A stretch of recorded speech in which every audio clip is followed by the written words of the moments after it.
We interrupt this program to bring you an important Wayfair message. Wayfair's got style tips for every home. This is Styles McKenzie helping you make those rooms sing. Today's style tip. When it comes to making a statement, treat bold patterns like neutrals. Go wild, like an untamed animal print area rug under a rustic farmhouse table from Wayfair.com. Arr, fierce. This has been your Wayfair style tip to keep those interiors superior. Wayfair, every style, every home.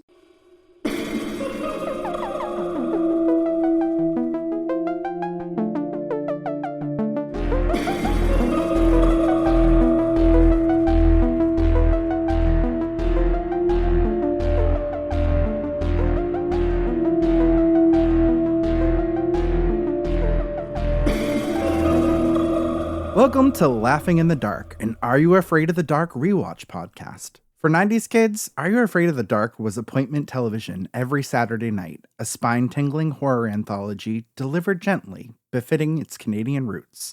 I'm Mikie, and I'll be your host for this evening. Also joining me tonight are my fellow members of the 930 Society, Aileen. Hello. Bryan. Hello. And my god, Dave. Hi. So how's everybody doing tonight? Oh my god, feeling spooky and ghostly and pale. What beautiful. I love that. I feel pale too. Yes, I've been pale for a while now, a few months now. Not as pale as these neighbors, though. Not at all. My goodness. Very pale. So tonight we'll be talking about season 1, episode 8, The Tale of the Nightly Neighbors, which aired on Nickelodeon in the United States and YTV in Canada on October 10th, 1992. So in this episode, a stalking enthusiast, Emma, decides to escalate to breaking and entering, and eventually to premeditated murder when she discovers that her foreign neighbors have a culture that's different from hers.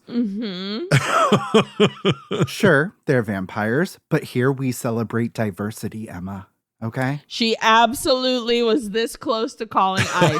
100%. 100%. Was like, these foreigners coming into my neighborhood. Emma is a full-on lunatic in this episode. I fucking love Emma so much because, like, she jumps to the stupidest conclusions every single time and gets herself into, like, the worst situations. And then she's like, listen, Dayday, it's our only option. we have to murder our neighbors and because they're vampires. And he's The like, only thing we can do is kill these people.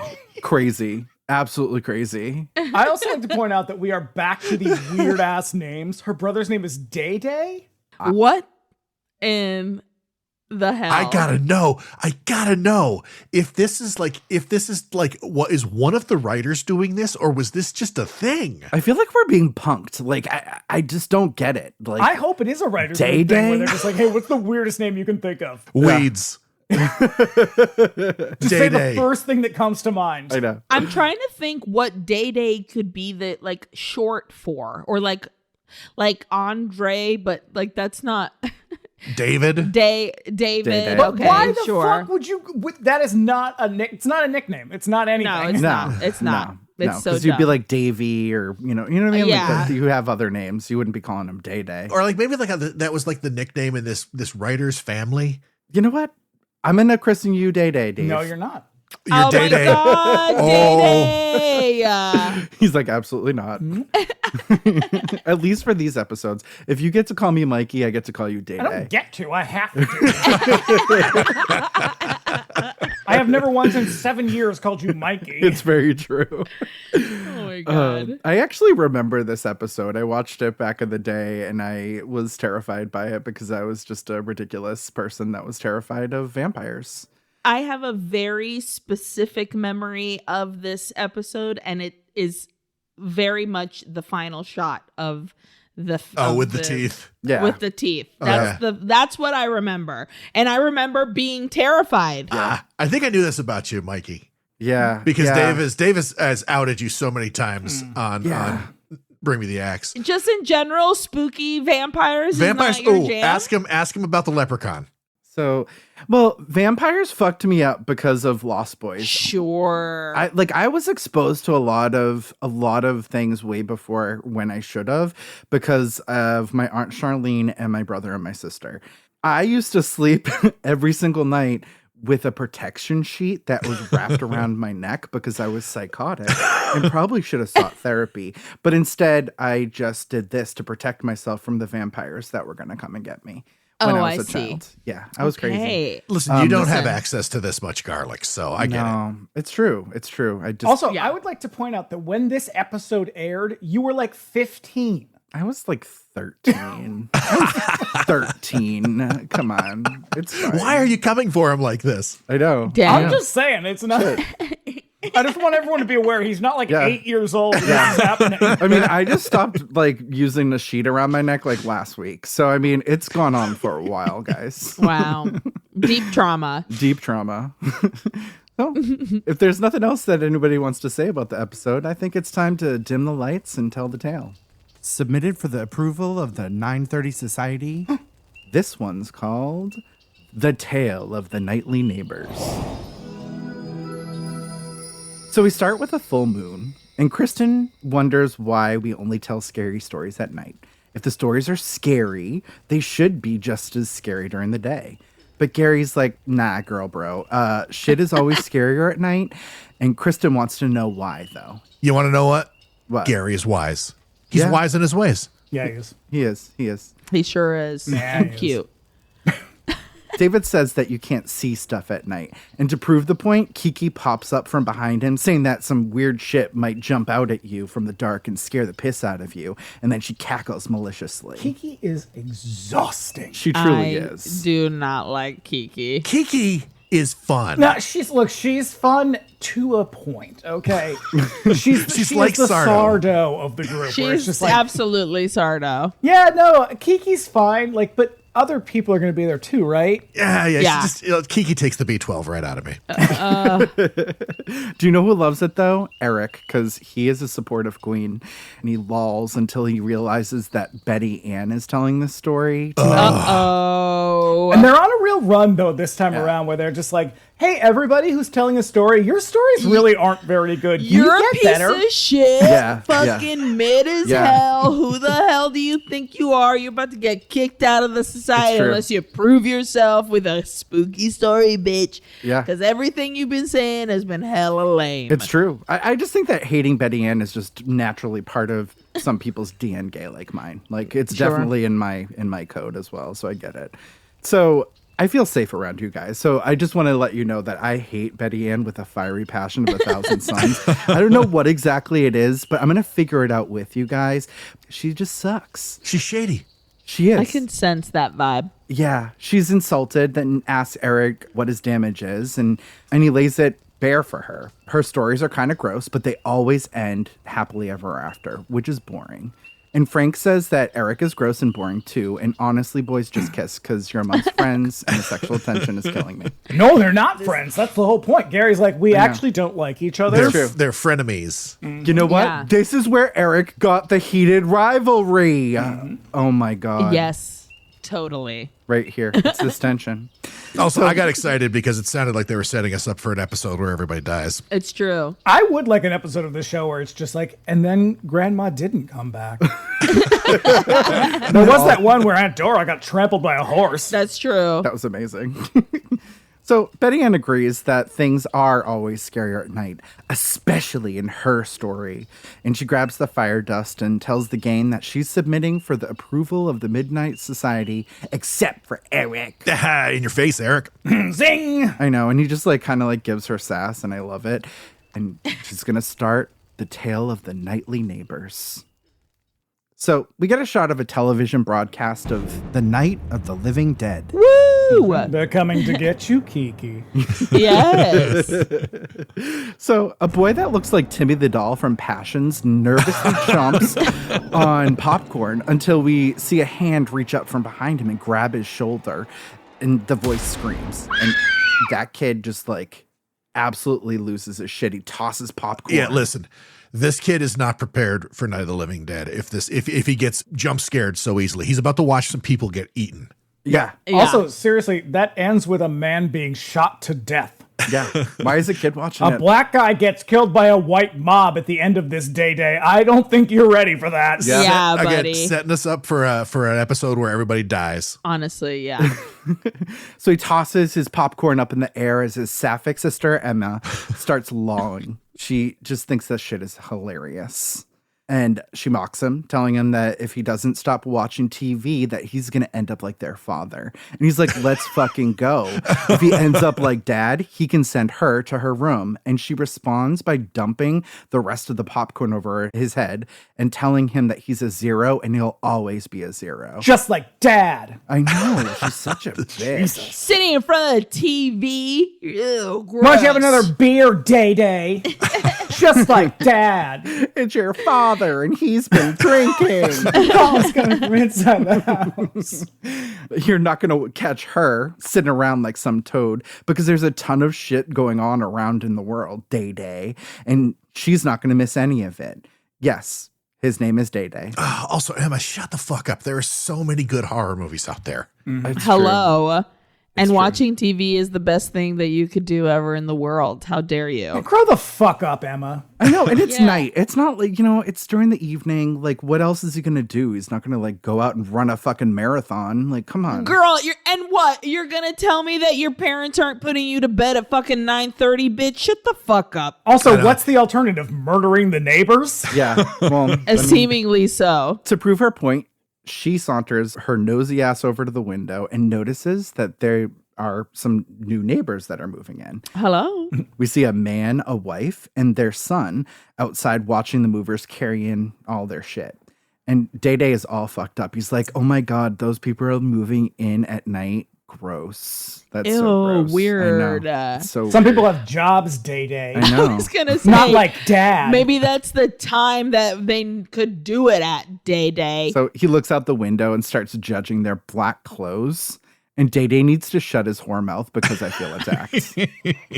So Emma thinks that they might be diplomats or artists, but whoever they are, they just don't fit into this boring ass town that they live in. I don't like this. No. People wearing all black. How dare they? Yeah, Emma, this is how you get a Columbine. Do you want a Columbine? Yeah. No, she is a Columbine. So they continue to be nosy little assholes, gawking out the window until the entire family slowly turns to stare back at them. And in all honesty, this shit fucked me up when I watched it just the other day. That was creepy. I It agree. was creepy as hell. Because that little pale kid, he's creepy I as don't hell. like that kid. So Emma and Dayday, if that's his real name, duck out of sight. And Dayday is like, fuck that creepy shit. He's going to avoid the new neighbors completely. I also avoid my neighbors. For different reasons, but, Sure. Emma, though, her interest is piqued. Oh, she needs to know what's going on over there. Exactly. This is a case she's got to crack. Yeah. So the next morning, a delivery guy shows up with 2 giant crates, and he huffs and he puffs and he's dragging them towards the neighbor's house.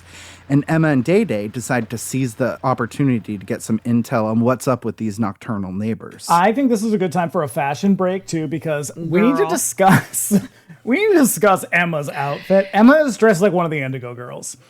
She is giving you such full 1992 lesbian attire. 100%. She went into her fucking shitty dad's closet that she hates so much. She found one of his fucking big ass shirts and she said, Dad, I'm going to wear this and I'm going to button every fucking button that I can find on this shirt from the neck to the nape and my fucking what are these called? Yeah. My wrists. Cuffs. My cuffs. What are those called? What are these called? That, and then she said, and then I'm going to go eat pussy at the fucking corner. She already owns a toolbox. Absolutely. I'm going to say, in like 10 years from now, she is going to go out to the karaoke bar and have a fucking hell of a rendition of that Four Non Blondes song. Oh my God. Oh no. yes. She's getting in there and she's doing Chapel Roan big time. She's going to be like, Oh, I was going to go come to my window. come to my window. That's it. Katie Lang, maybe? I Yes. don't know. Katie Lang. Oh, Katie Lang is going to be the one that unlocks some feelings. Yeah. Katie Lang will unlock some feelings for me. I know. Most handsome woman ever.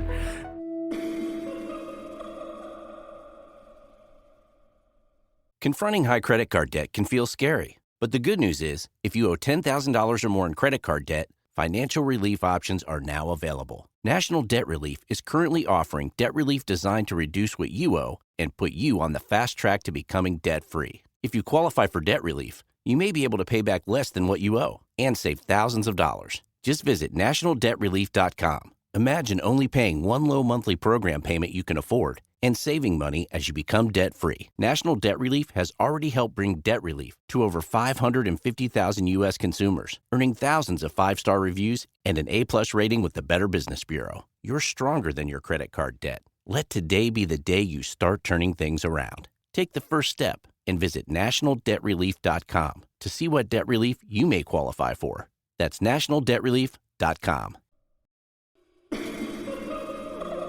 So Emma and Dayday, they just want to know what's being delivered. And they also want to know, like, what their name is. So the delivery guy tells them that their name is Braun, Mr. and Mrs. Mr. and Mrs. Eva Braun. Oh, no. From Germany. Why is this delivery man is just fucking spewing out all this info? My dude, keep it to yourself. I know. He's like, do you want to know their social security numbers too? I've got them. I know. It's a good thing they're hiding out Canada from Mossad. Yeah.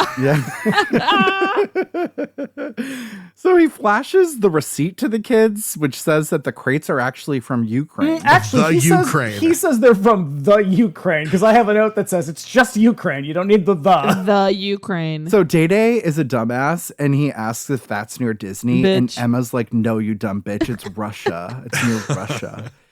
So the delivery guy just says that they must have wanted these refrigerators really bad if they ordered them in Russia. And I was like, okay, are they Russian or are they Ukrainian? Because that is really gonna matter in a couple of decades. Absolutely. So the delivery dude, he rings the doorbell a couple of times, but like nobody's answering. So he just gives up and he leaves the shit in the driveway. But Emma is shook though, because Girly Pop, if they're not home, why is their car in the garage? Hello. Oh, I do that. I do that shit all the time, though. Sometimes I just don't feel like dealing with whoever's at the door. No, that was like one of the best parts about COVID was the fact that we got to get contactless delivery. What are you talking about? I don't answer the door now. I'll look out and they'll be campaigning for something, or it'll be one of my fucking neighbors. And it's just like, Do you know what the best thing about living in an apartment building is? There are 3 doors between me and everybody else outside. Totally. I had when I lived here the first time and like 15 years ago, our apartment used every fucking Saturday we would get like on the dot 10 a.m. Jehovah's Witnesses. Just ding dong, hey, what's up? And Saturday at 10 a.m., my roommate and I used to be already blazed as hell and fucking dancing, making food, but probably drunk already. And we could see them from my room window. And Juan would be like, Aileen, hit the floor. And we'd be on the ground. Bitch, they couldn't see us. And we would stay on the ground waiting for the Jehovah's to leave. So they'd ring it once, ring it twice, and then final time. And that's when we knew they would leave. And then we'd get back to our shenanigans. The J-Dubs are pretty persistent. Yeah. They wanted us really badly. So Emma, she's racist as fuck. And she wonders if they're KGB agents or maybe in her words, gypsies. Okay, Girl. easy, Emma. Yeah, it's pretty bad. Not good, Emma. Calm down. So their mother dashes out of the house like a fucking lunatic. Oh my God. She's late and clumsy as fuck. So she linebackers into the postman, yeeting him down onto his knees, and his mail just flutters to the ground. She doesn't even apologize. She doesn't do anything. She doesn't help him pick anything up. She's just like, I gotta go. She literally says, oh, I'm so sorry. I don't know if you know, but I'm late. Like the way she says it, she's like, I'm sorry, sir, your broken hip and ankle.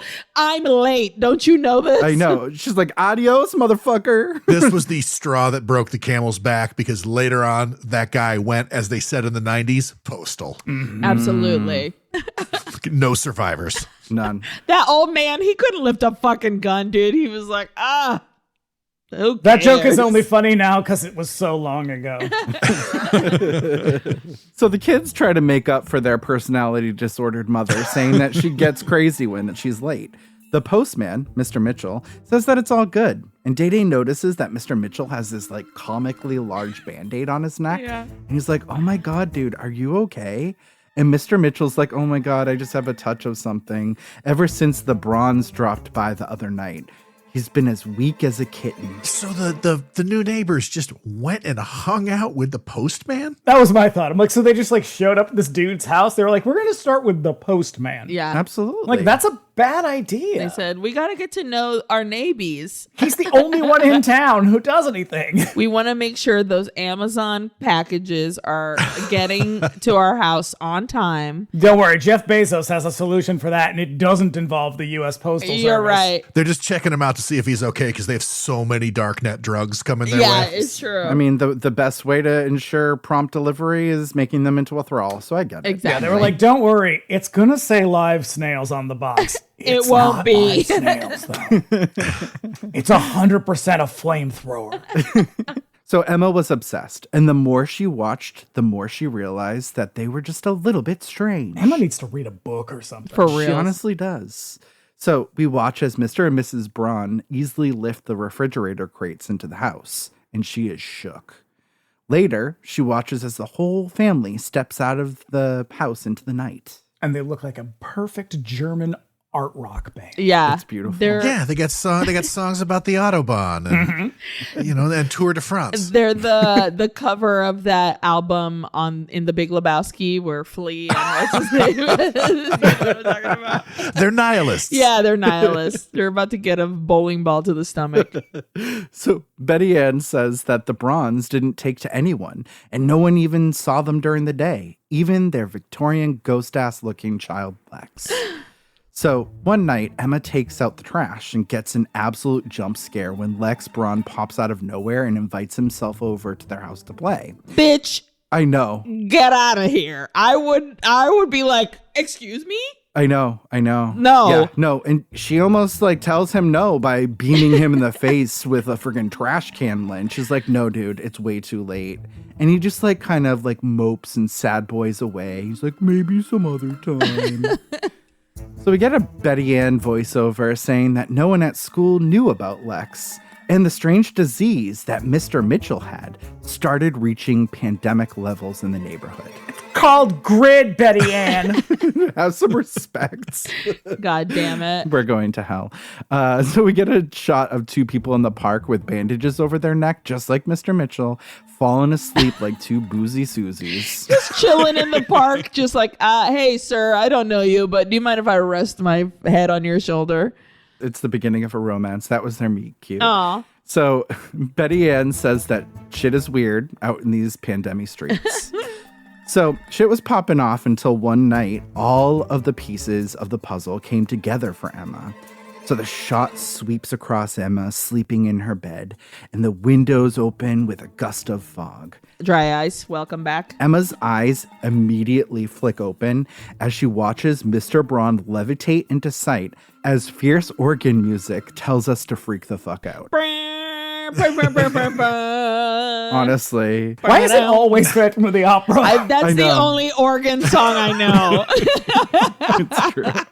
So Mr. Braun gets into her room and stalks towards her, baring his fangs as she screams instead of doing literally anything else to avoid getting bitten. Hello. I know. So Emma wakes up with a start and immediately runs into her brother's room to let him know that, these assholes next door, yeah, they're vampires. Bitch, you dreamed this. Emma needs to know you should never run into the bedroom of a 12-year-old boy at night. Okay?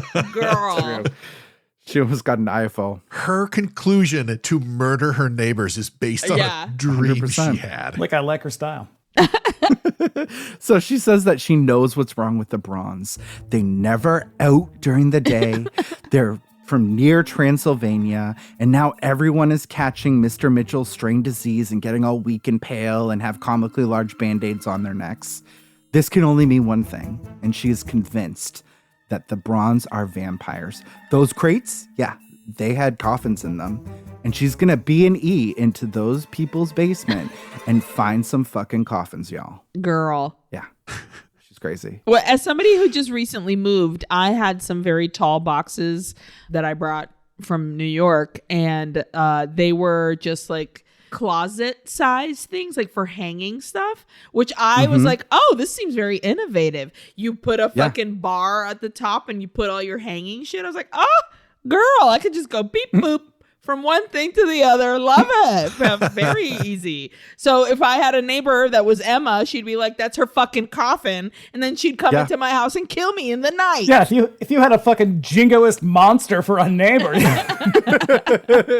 It's true. So back at the campfire, Eric pours a red drink into a glass. Eric's got some cranberry juice, getting rid of that UTI. Hey. He's disgusted by Emma's stupidity. Going into a vampire's house at night, girl, bye.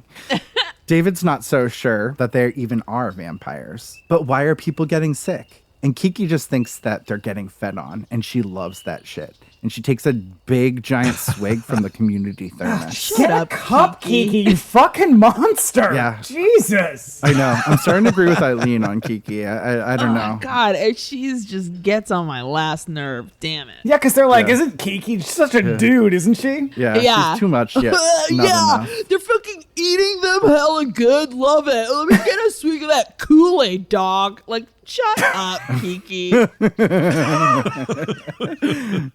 So back in the story, Emma staples garlic wreaths everywhere because vampires don't like garlic, obviously. And Dayday hates it so much. I just need to say one thing, okay? This made me incredibly angry. If you walk into a space that has 3 sock things of garlic, it's not going to stink up your house, you stupid idiot. He walks in like, ew, P.U. Bitch, they're still in their bulbs. Shut up, you idiot kid. You're not going to smell it. So where's a 12-year-old get that much garlic? And shouldn't this be a sign that something is seriously wrong with your sister? Yeah. But you know, he could go to his mother and say something, and his mother would probably just like, I wanted garlic soup for dinner. Love it. oh yeah, that lady is very clearly insane. Yeah, she reminds me of Aunt, what's her face from Sleepaway Camp a little bit. Oh, yes. Oh, my God. Totally, she does. Wasn't that nice of me? So Emma tells him that vampies can't come into a house uninvited. So while she's breaking into their house to snoop, do not under any circumstance invite the vampires into the house. And Dayday is worried about her, though. She might get caught. And Emma's like, no worries, ma'am. I've been compulsively stalking them, and I know their schedule by heart. So don't worry. She gestures through the window as the family steps out into the night, claiming that they're in search of their next victims. Oh, boy. So she B&Es into their basement through an unlatched window. She's real casual, though. Like, she's done this before. Oh, yeah. 100%. I wonder how many vampires they've had in their neighborhood before. Oh, she's got skills, though. This girl is a fucking delinquent because it's not just this that she knows how to break into. Exactly. So when she's down in the basement, she starts moving the beam of her flashlight and almost soils her pants when she sees a totem pole in the basement. Must have brought that from the Ukraine as well. Yeah.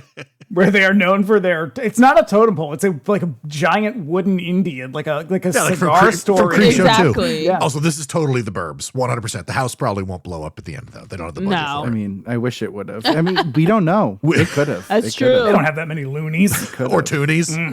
It's a very cliffhanger-y Open-ended. episode. Yeah. So back at Dayday's house, the doorbell rings and he answers it. And guys, it's the Bryan. Ah!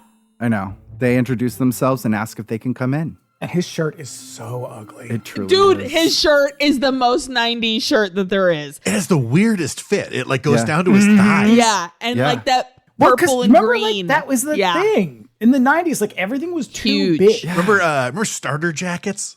Those also hung down to your fucking knees. Yeah. You Yep. you gotta make sure you're like a blob when you're a kid, like running around. 100%. That's true. It kind of looked like hypercolor a little bit. Uh-huh. Yeah, but I mean, Dayday has the audacity to sit there and read these people for their black outfits Yeah. when he's wearing that shit. Exactly, Like, bitch. Like, look in a mirror. Let's see what you can pull off. And obviously, it's nothing good.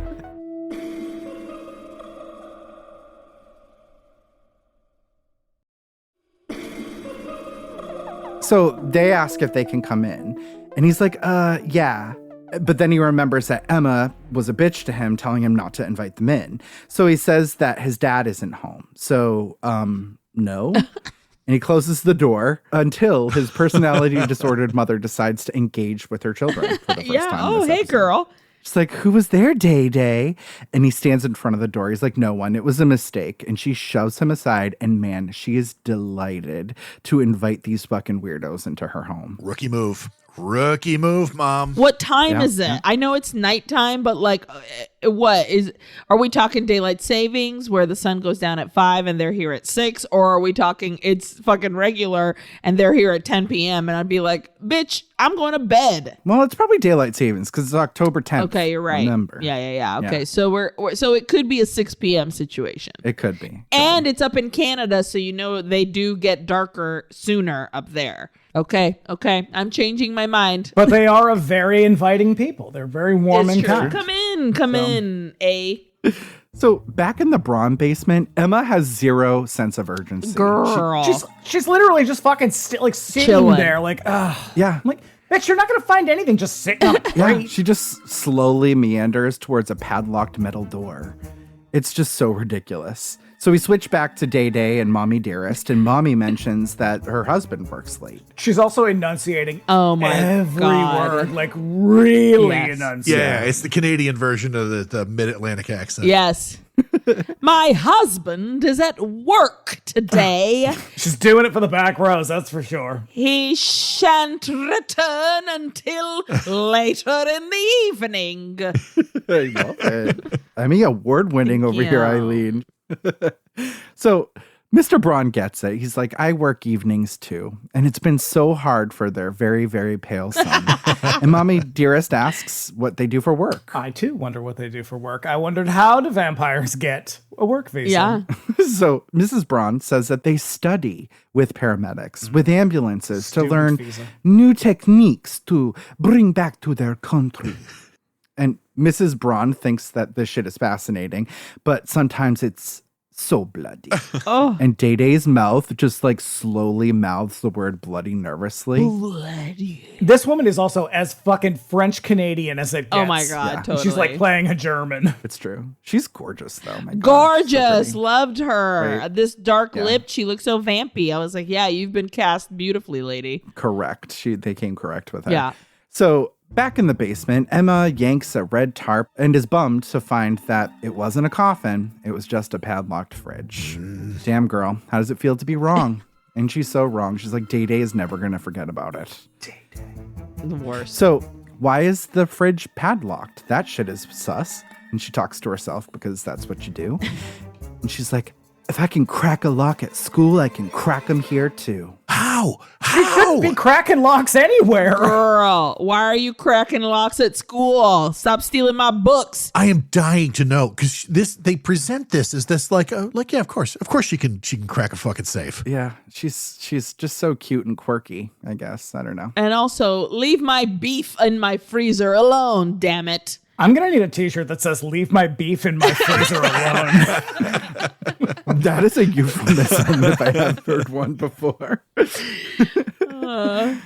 So back with Mommy Dearest, the Brauns get up to dip. But Dayday is like, no, you have to stay because, he knows that Emma is still down in the damn basement. So Mrs. Braun, she's like, no, thank you. But Dayday attempts to tempt Lex with video games. And Lex just stares at him stoically until Dayday wilts. Yeah, he should have shown him a train set or something. Yeah. He's like, okay, I guess I'll just go fuck myself. And Mr. Braun tells Dayday not to worry. Now that they've been invited, he promises that he'll be back. And bitch, that's a threat. Absolutely. So back with Emma in the basement, she cracks the lock and she slowly reaches to open the fridge, but screams when Dayday just pops into the room. He didn't just appear. He No. clambers through the window. It's like knocking all of their glass bottles to the floor. Seriously. Girl, you B&E, you put your head on a swivel. Like, that's what you need to do. You shouldn't be sitting there and getting all distracted and dramatically reaching to open the shit up. Ridiculous. So he just tries to convince her to vamoose. but she has got to look in this fridge, bitch, because it is blood. It's bottles, true blood. Oh my God. Watch the Rewatcher. So they scramble to cover the fridge up with the tarp, but these dumb little assholes forget to secure the padlock and they just leave it on the side table. Guys, get your shit I know. together. Rookie move.